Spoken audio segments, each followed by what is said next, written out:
चलिए नेक्स्ट लिखेंगे relation between angular velocity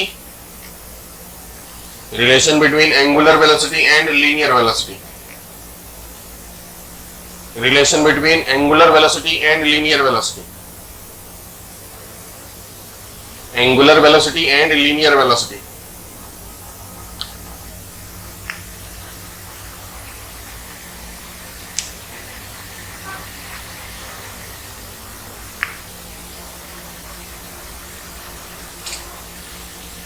तो जैसे कि सर्कुलर मोशन में मैंने कल बताया था, ये आर है, ये लीनियर डिस्टेंस है और ये एंगल थीटा है, जिसमें रिलेशन होता है theta equal to L by R, L equal to हो जाएगा थीटा इंटू आर। अगर इसे डिफरेंशिएट करेंगे विथ रिस्पेक्ट टू टाइम, ये हो जाएगा D L by D T, ये हो जाएगा D theta by D T. Radius तो कांस्टेंट है। D L by D T को लीनियर वेलोसिटी कहते हैं, D theta by D T को एंगुलर वेलोसिटी कहते हैं। तो v equal to omega into R. अगर वेक्टर फॉर्म में इसी को लिखें तो v इक्वल टू हो जाता है ओमेगा क्रॉस आर वेक्टर। मतलब ये ध्यान रखना है क्योंकि इस पे कंफ्यूजन होते हैं। v equal to R cross omega भी कई बार गलती से अपन लगा देते हैं, पर वो गलत हो जाता है। ठीक है, तो v इक्वल टू हो जाएगा ओमेगा क्रॉस आर। अब जैसे v equal to omega into R है, इसे एक और बार डिफरेंशिएट करेंगे तो dv बाय आएगा dt, और ये हो जाएगा d omega by dt into R. तो dv बाय dt को कहते हैं टेंजेंशियल एक्सेलरेशन और d ओमेगा बाय dt को कहते हैं angular acceleration. Tangential acceleration equal to alpha into R. इसका भी जो वेक्टर फॉर्म होगा वो होगा अल्फा क्रॉस आर वेक्टर, ऐसा वेक्टर फॉर्म में। ठीक है, तो ये बातें लिख डालेंगे नीचे।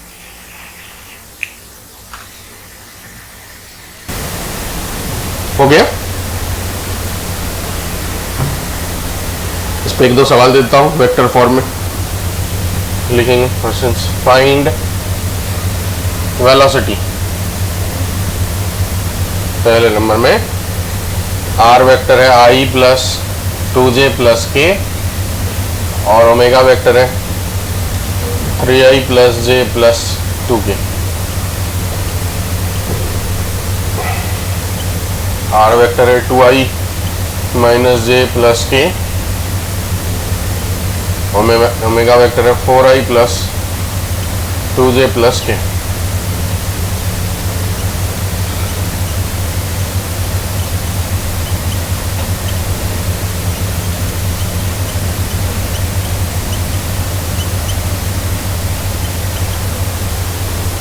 जरा बनाएंगे तो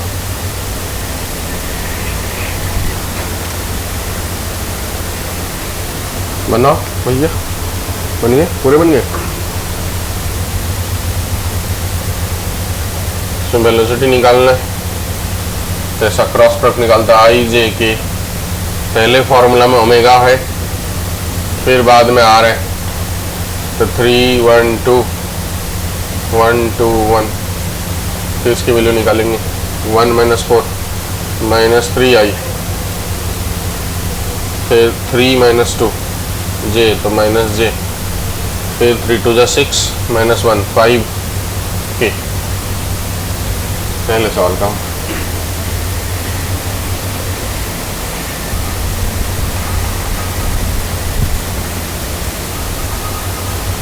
पीछे चेक करने आऊंगा मैं,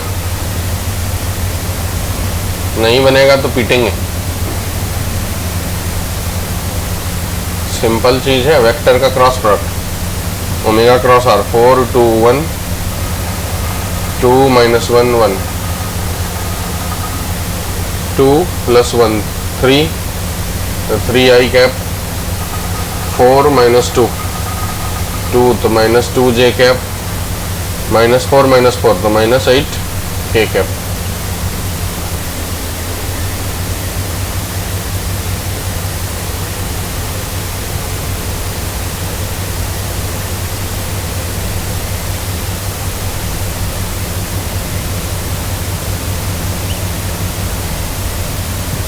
फाइव 3 जा 15 माइनस 4 11 आई कैप 10 माइनस 4 6 जे कैप 2 माइनस 3 माइनस के कैप।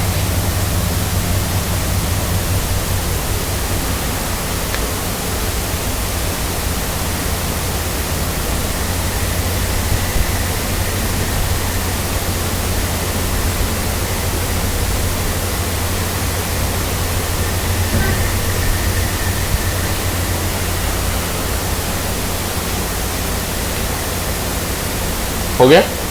नेक्स्ट लिखो dynamics of circular motion. Dynamics of circular motion. Dynamics of circular motion.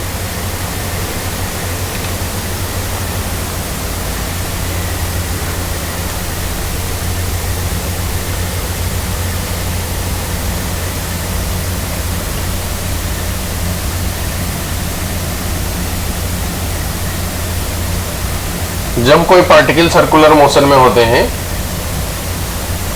तो इसके पास दो एक्सेलरेशन होता है, एक रेडियल एक्सेलरेशन या सेंट्रीपिटल एक्सेलरेशन बोलते हैं। इसका फॉर्मूला हो जाता है v²/r या फिर ω²r। और वेलोसिटी इसका जिस डायरेक्शन में होता है टेंजेंट के अलोंग, उसी के अलोंग जो एक्सेलरेशन दूसरा होता है उसे टेंजेंशियल एक्सेलरेशन कहते हैं, जो न्यूमेरिकली r × अल्फा के बराबर होता है। तो ऐसे केस में जो नेट रिजल्टेंट होगा ए नेट, वो उसमें ये दोनों का रोल होगा, सेंट्रीपिटल एक्सेलरेशन का भी और टेंजेंशियल एक्सेलरेशन का भी। तो अगर हमको नेट एक्सेलरेशन निकालने का भी बोल दिया जाए, डायनामिक्स में ज़्यादातर यही बोला जाता है, तो इसका मतलब हुआ सेंट्रीपिटल एक्सेलरेशन का स्क्वायर प्लस टेंजेंशियल एक्सेलरेशन का स्क्वायर का रूट। तो अगर हमको ये निकालना हो तो सेंट्रीपिटल एक्सेलरेशन की जगह आप लिखेंगे v²/r, तो इसका स्क्वायर प्लस r × अल्फा का स्क्वायर, या फिर अगर ओमेगा × r के टर्म में लिख सकते हैं तो ω²r का whole square plus r alpha का स्क्वायर, ऐसा। ठीक है, तो दोनों में से जो फॉर्मेट में भी सवाल के अंदर डेटा दिया हो उसके अकॉर्डिंग हम लोग यूज करते हैं। अब इसमें ऐसा है कि अगर मान लीजिए किसी पार्टिकल के अंदर पहला कंडीशन रेडियल एक्सेलरेशन है ही नहीं, जीरो है, टेंजेंशियल एक्सेलरेशन भी जीरो है। तो अगर दोनों एक्सेलरेशन जीरो है तो पार्टिकल किस में रहेगा, या तो रेस्ट में या यूनिफॉर्म मोशन में। मतलब दोनों एक्सेलरेशन जीरो है, इसका मतलब वेलोसिटी बदलेगा नहीं, तो डायरेक्शंस भी नहीं बदलेंगे, मैग्नीट्यूड भी नहीं बदलेंगे। तो अगर कोई पार्टिकल पहले से रेस्ट में है तो रेस्ट में ही कंटिन्यू करेगा, और अगर पहले से मोशन में है तो वो मोशन को कंटिन्यू करेगा, उसे बोलेंगे यूनिफॉर्म मोशन। तो इस कंडीशन में पार्टिकल या तो किस में रहेगा, रेस्ट में, या फिर यूनिफॉर्म, उसमें भी यूनिफॉर्म स्ट्रेट लाइन, क्योंकि डायरेक्शन भी नहीं बदलेगा, स्ट्रेट लाइन मोशन,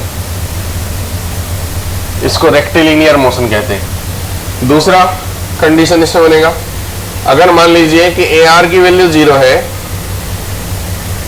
लेकिन जो टेंजेंशियल एक्सेलरेशन है वो जीरो नहीं है।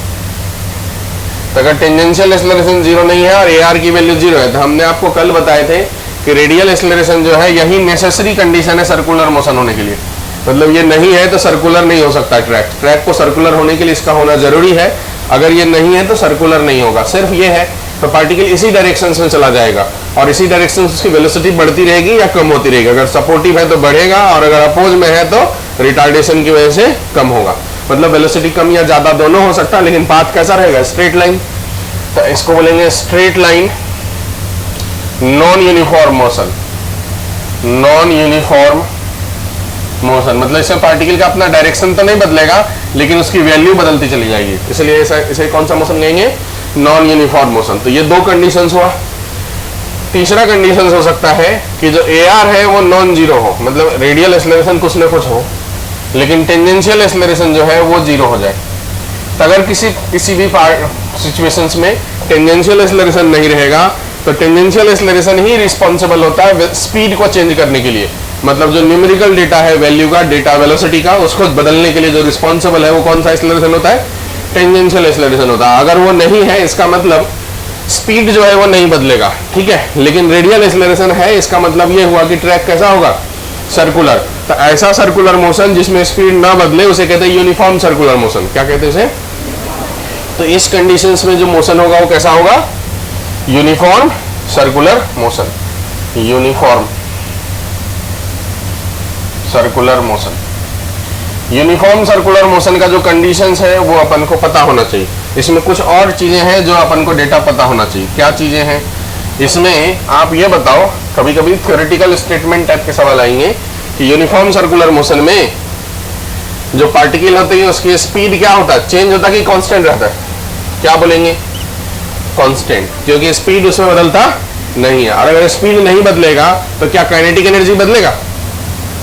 क्योंकि काइनेटिक एनर्जी का फॉर्मूला क्या होता है, हाफ एम वी स्क्वायर, तो वो भी नहीं बदलेगा क्योंकि v जो है कांस्टेंट है और मास हमेशा पार्टिकल का कांस्टेंट होता है। 1/2 न्यूमेरिकल डेटा है जो कि हमेशा क्या रहेगा, कांस्टेंट। तो इसका मतलब क्या हुआ, हाफ एम वी स्क्वायर की वैल्यू कांस्टेंट, इसका मतलब काइनेटिक एनर्जी कांस्टेंट। अब वर्क एनर्जी थ्योरम से हम सब जानते हैं कि अगर काइनेटिक एनर्जी कांस्टेंट रहा इसका मतलब किसी भी प्रकार का कोई वर्क डन किसी भी फोर्स के द्वारा नहीं हो सकता, क्योंकि वर्क एनर्जी थ्योरम क्या कहता है, work done by all kind of force equal to change in kinetic energy. तो अगर ऑल काइंड ऑफ फोर्स के द्वारा वर्क डन जो है काइनेटिक एनर्जी में बदलाव क्रिएट करता है और काइनेटिक एनर्जी कांस्टेंट है, उसको कुछ बदल नहीं रहा है, इसका मतलब यहाँ वर्क क्या हो जाएगा, जीरो हो जाएगा, किसी प्रकार का कोई वर्क। इसमें पूछा जाएगा कि आप ये बताओ कि वेलोसिटी बदल रहा है कि नहीं। तो वेलोसिटी क्या हो रहा है, चेंज हो रहा है कि फिक्स है? चेंज हो रहा है या फिक्स है? चेंज होने का मतलब क्या है, जैसे मान लीजिए पहले वेलोसिटी इधर की तरफ है, फिर वेलोसिटी इधर की तरफ, फिर वेलोसिटी इधर की तरफ, तो एक्चुअली में क्या बदल रहा है, क्या बदल रहा है, क्या बदल रहा है? न्यूमेरिकल डेटा फिक्स है, न्यूमेरिकल डेटा मतलब स्पीड, पर डायरेक्शन उसके क्या हो रहे हैं, बदल रहे हैं। तो वेलोसिटी जो है वेक्टर क्वांटिटी है, अगर डायरेक्शंस भी बदल गया तो हम उसे क्या बोलेंगे, बदलना या कांस्टेंट रहना? बदलना। खींच लो नींद अच्छे से, जीवन में असली मजा सोने में ही है। वेलोसिटी का मतलब ये चेंज हो रहा है। क्यों चेंज हो रहा है? चेंज हो रहा है क्योंकि डायरेक्शंस बदल रहे, due to directions, change in direction, due to change in direction. Direction के बदलने की वजह से हम लोग कहेंगे कि वेलोसिटी बदल रहा है। ठीक है, अगर आपको एक्सेलरेशन के बारे में पूछ लिया जाएगा, एक्सेलरेशंस के बारे में बताओ, तो क्या बताओगे? इसमें दो एक्सेलरेशन है कि एक एक्सेलरेशन है? एक है। कौन सा एक्सेलरेशन है, रेडियल या टेंजेंशियल? कौन सा एक्सेलरेशन है? रेडियल। टेंजेंशियल तो जीरो है ना, ठीक है, रेडियल एक्सेलरेशन। तो रेडियल एक्सेलरेशन की वैल्यू जो है वो कितनी होती है, वी स्क्वायर बाय आर या फिर ओमेगा स्क्वायर। अब बताओ, v की वैल्यू फिक्स है तो v का स्क्वायर फिक्स होगा, r भी क्या रहेगा, फिक्स रहेगा। तो एक्सेलरेशन क्या बोलेंगे, कांस्टेंट या बदलना? क्या होना, v स्क्वायर बाय r की वैल्यू क्या रहेगा, कांस्टेंट या बदलेगा? कांस्टेंट या बदलेगा? v स्क्वायर का बाय r, v बदल नहीं रहा है तो v स्क्वायर बाय r का वैल्यू कांस्टेंट या बदलेगा? कांस्टेंट ही रहेगा। मतलब डेटा क्या रहेगा, लेकिन जो एक्सेलरेशन है उसमें डायरेक्शन होते हैं। एक्सेलरेशन कैसा क्वांटिटी है, स्केलर या वेक्टर? वेक्टर। तो जैसे पार्टिकल यहाँ है तो डायरेक्शन इधर की तरफ, और जब पार्टिकल यहाँ है तो डायरेक्शन इधर की तरफ। तो बताओ ये दोनों डायरेक्शन सेम है क्या? ये वाला डायरेक्शन और ये वाला डायरेक्शन सेम है? नहीं है ना, सेम है क्या? नहीं है। तो अगर सेम नहीं, इसका मतलब डायरेक्शन तो बदल गया, और डायरेक्शन बदल गया तो एक्सेलरेशन को क्या बोलेंगे, बदलना या फिर कांस्टेंट रहना? तो एक्सेलरेशन भी क्या होता है, चेंज होता है, और उसके चेंज होने की वजह क्या है, डायरेक्शन। इस दोनों की, वेलोसिटी और एक्सेलरेशन दोनों का मैग्नीट्यूड क्या रहेगा, मैग्नीट्यूड कांस्टेंट रहेगा, मतलब मैग्नीट्यूड नहीं बदलेगा, वो डेटा फिक्स रहेगा। ठीक है, वेलोसिटी का डेटा v और जो है एक्सेलरेशन का डेटा ओमेगा स्क्वायर r या फिर v स्क्वायर बाय r, उसका मैग्नीट्यूड न्यूमेरिकल डेटा जो है वो फिक्स रहेगा। बट डायरेक्शन बदलने की वजह से हम उसे क्या बोलेंगे, चेंज बोलेंगे। क्यों? क्योंकि वेलोसिटी और एक्सेलरेशन दोनों कैसा क्वांटिटी है, वेक्टर। अब एक चीज और, स्पीड कांस्टेंट है तो बताओ टाइम पीरियड क्या रहेगा, सेम या अलग अलग? टाइम पीरियड मतलब सर्कल कंप्लीट करने में जो समय लग रहा है, सेम या अलग अलग? स्पीड अगर सेम है तो एक बार जो टाइम लगेगा दूसरे बार में भी, तीसरे बार में भी, चौथी बार में भी वही आएगा, तो हर बार सेम ही आएगा। इसका मतलब टाइम पीरियड क्या बोलेंगे, कांस्टेंट। तो यूनिफॉर्म सर्कुलर मोशन में टाइम पीरियड क्या रहेगा, और जब टाइम पीरियड कांस्टेंट होता है उसे कहते हैं पीरियोडिक मोशन। कैसा कहते हैं, पीरियोडिक मोशन। तो ये पीरियोडिक मोशन है। ये टाइम पीरियड की वैल्यू कितनी होगी, तो 2 पाई बाय ओमेगा के बराबर। जो टाइम है वो कितना हो जाएगा, 2 पाई बाय ओमेगा। अब आपको बोलेगा एंगुलर स्पीड बताओ या एंगुलर वेलोसिटी बताओ। तो एंगुलर वेलोसिटी क्या होता है, वेलोसिटी मतलब लीनियर, और एंगुलर वेलोसिटी का मतलब ओमेगा। तो एंगुलर वेलोसिटी का मतलब ओमेगा। तो बताओ अगर यूनिफॉर्म सर्कुलर मोशन है तो ओमेगा का डेटा क्या रहेगा, फिक्स, और डायरेक्शन ओमेगा का कौन सा होता है, एक्सियल। तो क्या डायरेक्शन बदलेगा इसमें, सर्कुलर मोशन में ऐसे घूम के आएगा तो डायरेक्शन एक्सिस की तरफ, फिर से घूम के आएगा तो भी डायरेक्शन, फिर से घूम के आएगा तो भी डायरेक्शन, तो इसमें हर हाल में डायरेक्शन। तो इसका मतलब क्या रहेगा, ये डेटा कांस्टेंट, तो ये कांस्टेंट हो गया, मतलब इसमें मैग्नीट्यूड बोथ दोनों, कौन कौन, मैग्नीट्यूड एंड डायरेक्शन, डायरेक्शन क्या, दोनों क्या रहेगा, कांस्टेंट। जम गया बातें, ठीक है। और एक चीज और, angular acceleration alpha, angular acceleration, बताओ अल्फा की वैल्यू कितनी रहेगी इसमें, कांस्टेंट या बदलेगा, अल्फा की वैल्यू कांस्टेंट या बदलेगा, कांस्टेंट या बदलेगा, कांस्टेंट या बदलेगा, जीरो रहेगा, क्योंकि टेंजेंशियल एक्सेलरेशन इसमें क्या है, जीरो। यही तो होता है आर इंटू अल्फा, यही होता है ना आर इंटू अल्फा। आर की वैल्यू तो जीरो नहीं हो सकती ना, आर की वैल्यू जीरो होगी क्या, सर्कल का रेडियस जीरो होगा क्या, सर्कल का रेडियस अगर जीरो हुआ इसका मतलब वो पॉइंट हो गया, फिर तो सर्कल नहीं बना, बराबर। तो सर्कल का रेडियस जीरो हो नहीं सकता, तो आर इंटू अल्फा की वैल्यू को जीरो होना है, तो इसका मतलब किसको जीरो होना है, अल्फा को जीरो होना। तो यूनिफॉर्म सर्कुलर मोशन में अल्फा की वैल्यू क्या रहती, जीरो रहती। इतनी बात आपको ध्यान रखना है, क्योंकि कभी भी किसी भी तरीके से ये सब स्टेटमेंट के हिसाब से सवाल आएगा, ठीक है, तो अपन को पता होना चाहिए। फोर्थ कंडीशन इसमें जो बनेगा वो है कि दोनों नॉन जीरो, रेडियल एक्सेलरेशन भी नॉन जीरो और टेंजेंशियल भी नॉन जीरो, मतलब दोनों का दोनों जो है जीरो नहीं है। तो इस वक्त में कैसा मोशन होगा, स्पीड स्पीड बदलेगा, तो इसे बोलेंगे कैसा motion, non uniform circular motion, ठीक है। नॉन यूनिफॉर्म सर्कुलर मोशन में यही सब डेटा का क्या लिखेंगे बताओ, पहला बताओ, टाइम चेंज हो जाएगा, हाँ कि नहीं, स्पीड चेंज हो जाएगा, काइनेटिक एनर्जी चेंज हो जाएगा, वर्क डन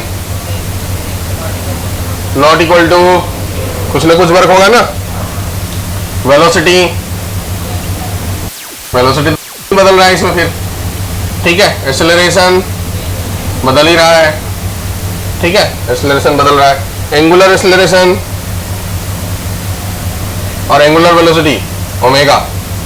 तो बताओ ओमेगा का डेटा बदलेगा नहीं इसमें, हाँ कि नहीं, क्योंकि omega final equal to formula omega initial plus, कल पढ़े थे हमने, आपको बताया था omega final equal to omega initial plus alpha T. जब तक ये वाला टर्म जीरो है तब तक दोनों सेम रहेगा, इसलिए मोलर कांस्टेंट। लेकिन अगर ये है तो ये तो वैल्यू बदल रहा है, फिर हर बार टाइम के हिसाब से बदल जाएगा, बदलेगा कि नहीं बदलेगा। तो इसका मतलब ओमेगा की वैल्यू क्या रहेगा, चेंज होगा कि कांस्टेंट रहेगा, चेंज रहेगा, ठीक है। और अल्फा नॉन जीरो, क्योंकि अगर टेंजेंशियल एक्सेलरेशन है तो अल्फा की वैल्यू क्या रहेगी, नॉन जीरो, कुछ ना कुछ रहेगी। अब वो जो रहेगी वो समय पे डिपेंड करेगा। क्लियर हो गया, इतनी बातें लिखें, इसे कहते हैं डायनामिक्स ऑफ सर्कुलर मोशन। एकदम शांति से समझ समझ के लिखेंगे। मैंने पूरी बातों को एक साथ कम में बम वाला सिचुएशंस में क्रिएट करके आपके सामने रखा हूँ कि ज्यादा ना लिखना पड़े लेकिन सवाल पूरे बन जाए।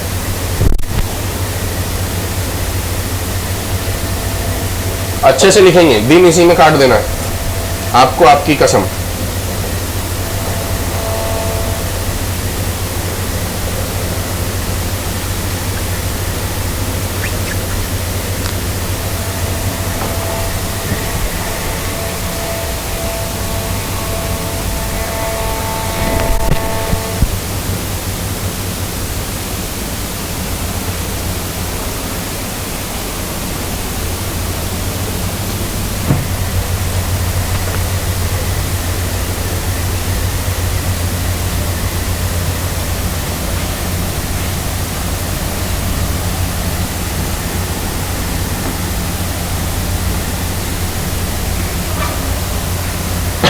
नेक्स्ट लिख लेंगे सेंट्रीफ्यूगल फोर्स या सेंट्रीपेटल फोर्स। अच्छा पहले सेंट्रीपेटल फोर्स डिफाइन तो नहीं करे थे ना, तो लिख लेंगे पहले centripetal force.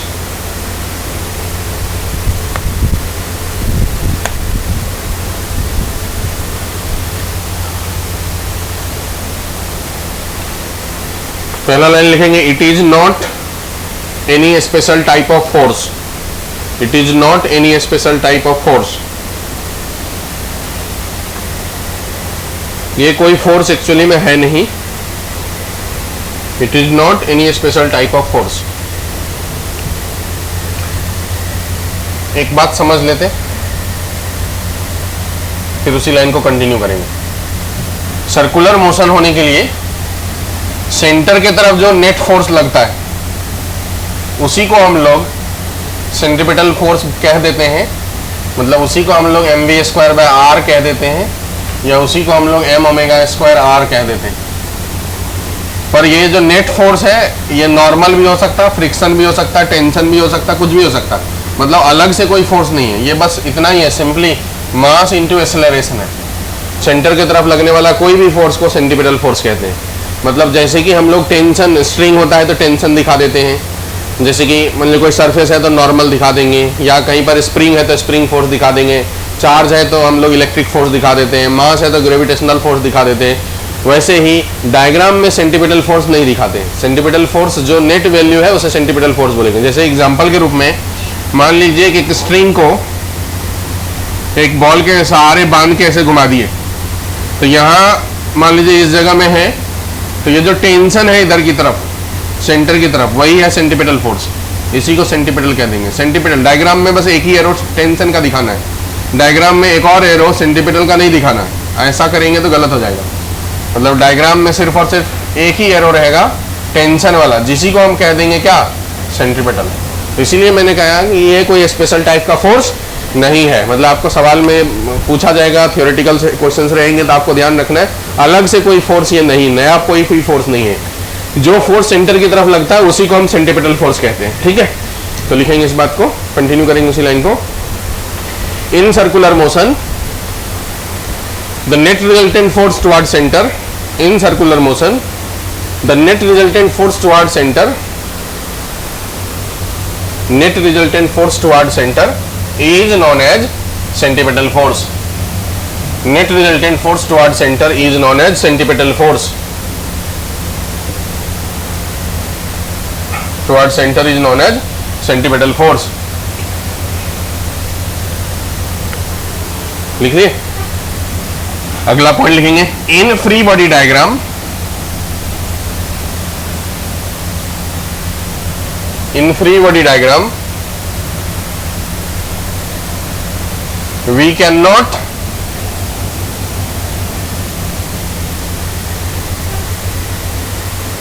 draw centripetal force. Free body diagram में हम लोग सेंट्रीपिटल फोर्स ड्रॉ नहीं करेंगे।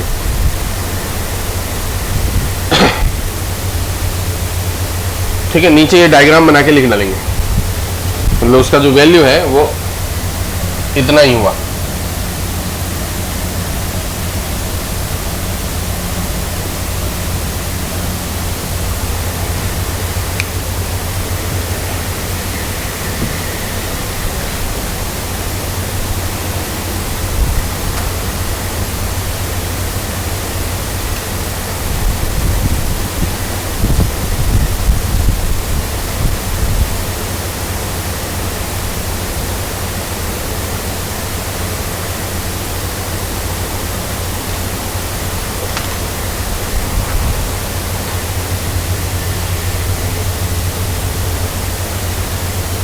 बना दिए।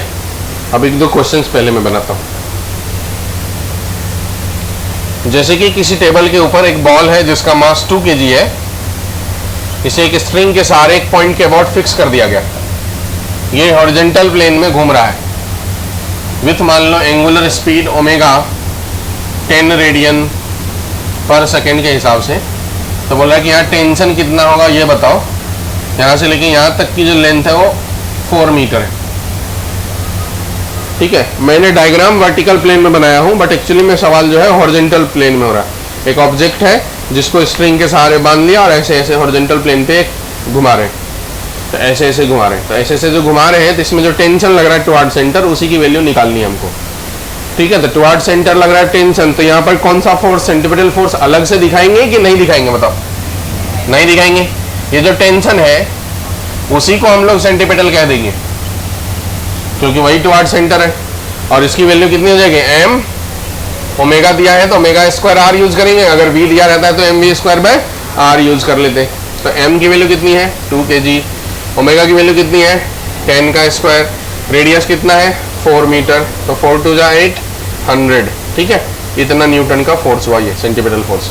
अगर रेडियल एक्सेलरेशन बोलता निकालने के लिए तो उसका मतलब omega square R, omega square R मतलब 10 का स्क्वायर इंटू 4, तो देखो ये कितना हो जाता है 400 मीटर पर सेकेंड स्क्वायर। लिख डालिए डायग्राम बना करके। क्वेश्चंस को वर्ड में लिखा दो, लिखा देता हूं, लिखो। 2 kg object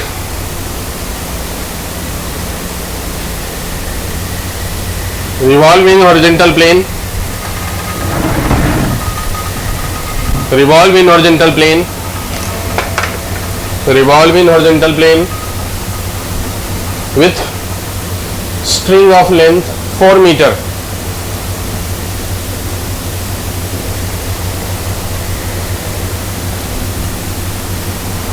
Find the tension in string if omega equal to 10. Find the tension in string if omega equal to 10.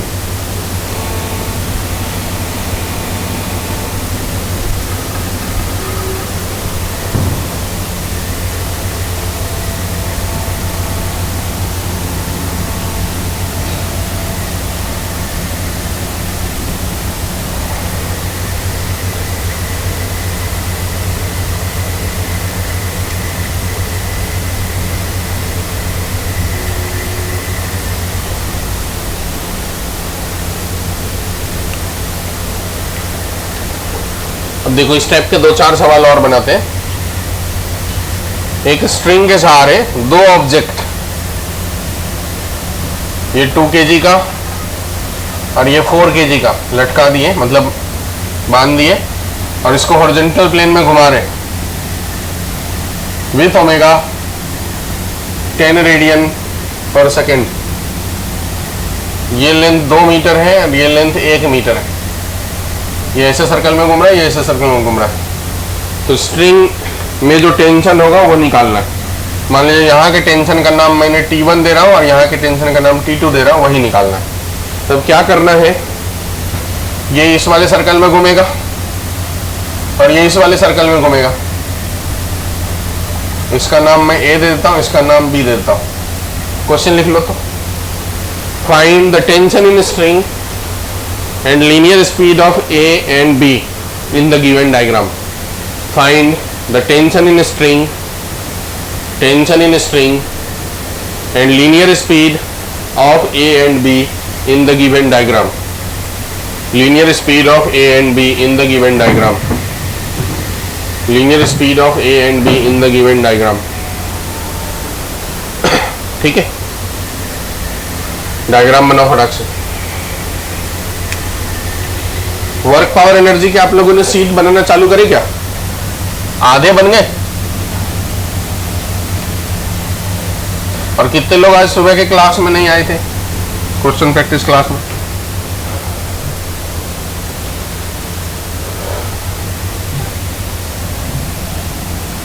बाकी जो आए थे उनको आज कुछ फायदा हुआ, कुछ कॉन्सेप्ट समझ में आया? वैसे रेगुलर आते रहेंगे तो रेगुलरली हम कॉन्सेप्ट सिखाते चलेंगे, क्वेश्चंस बनाने के तरीके। और मैं हमेशा ही हर कॉन्सेप्ट पे मल्टीपल सवाल कराता हूँ, तो इसलिए ऐसा है कि दिमाग में पूरी तरीके से बैठ ही जाएगा, वक्त आने पे बनेगा भी। देखो ध्यान से, अब यहाँ फ्री बॉडी डायग्राम अगर मैं बनाऊं तो यहाँ जो टेंशन दिखाऊंगा अंदर के तरफ T1, यहाँ पर वो बाहर के तरफ T1, यहाँ अंदर के तरफ T2। तो पहले तो मुझे ये बताओ कि ओमेगा दोनों का सेम रहेगा, ए और बी का, कि अलग अलग रहेगा? ओमेगा सेम रहेगा, क्योंकि ओमेगा का फॉर्मूला होता है 2π/T। तो अगर मान लो दोनों घूम के आएगा तो 360 डिग्री एंगल बनाएगा, तो दोनों का 2π तो सेम ही रहेगा, और दोनों को सेम ही समय लगेगा घूमने। जितना देर में ये यहाँ से घूम के यहाँ आएगा उतना ही देर इसको भी लगेगा यहाँ से यहाँ घूम के आने में। बोलोगे कैसे? एक तो बड़ा सर्कल में घूम रहा है तो उसको तो ज़्यादा टाइम लगना चाहिए, बट एक्चुअली में ऐसा नहीं है। ऐसा है जैसे कि मान लो मैं हुआ सेंटर, ये वाला पॉइंट और ये वाला पॉइंट दोनों को नोटिस करो।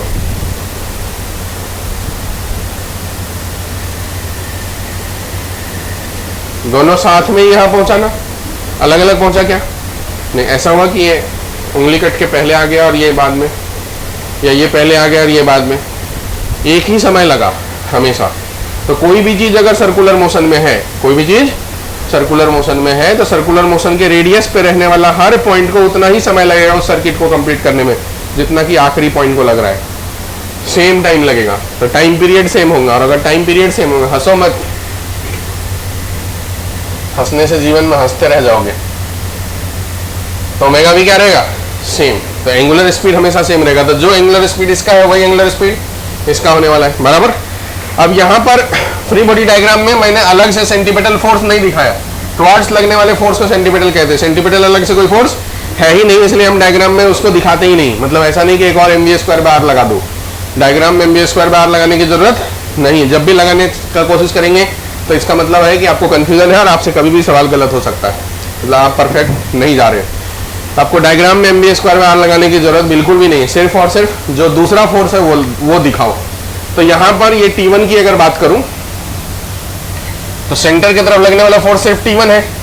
बॉल B के लिए अगर बात करो तो वही हो जाएगा किसके बराबर, m⍵²r के बराबर। m कितना है उसका 2 kg, ओमेगा कितना है 10 का स्क्वायर कितना हो गया 100।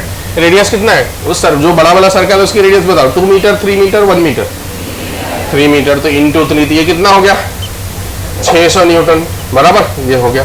अब अगर हम ए की बात करेंगे तो ए जो सर्कल में घूम रहा है वहां पर ए के ऊपर फोर्स सेंटर की तरफ कौन लग रहा है, T2 लग रहा है कि T1 लग रहा है, कौन लग रहा है, T2 या T1, कौन लग रहा है? तो बताओ T2 इक्वल टू m⍵²r करना है या T1 इक्वल टू m⍵²r करना, कौन करना है? T2 इक्वल टू या T1 इक्वल टू? T2 लग रहा है टुवर्ड सेंटर, T1 तो अवे फ्रॉम सेंटर है। T1 क्या है, अवे फ्रॉम सेंटर, सेंटर से दूर जा रहे हैं। और T2 किधर लग रहा है, सेंटर की तरफ। तो इसलिए क्या लिखेंगे, T2 इक्वल टू m⍵²r, ये वाला। और ये वाला लिखना क्या हो जाएगा, गलत। तो m की वैल्यू कितनी बताओ 4, ओमेगा की वैल्यू 10 का स्क्वायर, रेडियस कितना है उसका 2, तो ये कितना हो गया डेटा बताओ 800 न्यूटन। जमा कि नहीं जमा, कितने लोगों को जमा, ये गलत हो गया। अब देखो क्या गलत हुआ, इस बात को समझते हैं। अब डेफिनेशंस पे चलो, डेफिनेशंस पे जाएंगे तो क्या लिखा हुआ डेफिनेशंस में, सेंटीपिटल फोर्स क्या है, देखो फिर से पढ़ो तो सेंटीपिटल फोर्स का डेफिनेशन ये है, net resultant force towards centre. एक फोर्स टुवर्ड्स सेंटर की नेट फोर्स टुवर्ड्स सेंटर, एक फोर्स टुवर्ड्स सेंटर की नेट फोर्स टुवर्ड्स सेंटर। पहले वाले केस में तो एक ही लग रहा था तो वही है नेट फोर्स। अब दूसरे वाले केस में 2 लग रहे, तो दोनों का रिजल्टेंट वैल्यू है सेंटीपिटल, ठीक है। तो ना तो T2 इक्वल टू m⍵²r कह सकते हैं, ना ही T1 इक्वल टू m⍵²r कर सकते हैं। यहाँ पर क्या कर सकेंगे, T2 माइनस T1, यही हुआ नेट फोर्स जिसको आप m⍵²r कर सकते हैं, बराबर। समझा कि नहीं समझा? अब m⍵²r का डेटा तो लिख लिया, वही रख देता हूँ। ये कितना हो गया 800, तो T2 माइनस T1 तो पहले निकाल चुका हूँ, कितना 600 इक्वल टू 800। तो बताओ T2 की वैल्यू कितनी हो जाएगी 1400 न्यूटन। ये वाला आंसर सही हो गया। जम गया क्या बातें? अब वेलोसिटी निकालना है ए और बी का, तो linear velocity, velocity of B, तो velocity equal to omega into R होता है। तो बताओ ओमेगा कितना है 10, उसकी रेडियस कितनी है 3, तो कितना हो जाएगा ये 30 मीटर पर सेकेंड। इसकी वेलोसिटी निकालना, velocity of A, omega into R, omega कितना है 10, आर कितनी है इसका 2 मीटर, तो कितना हो जाएगा ये 20 मीटर पर सेकेंड। समझ गया बातें, बनाओ।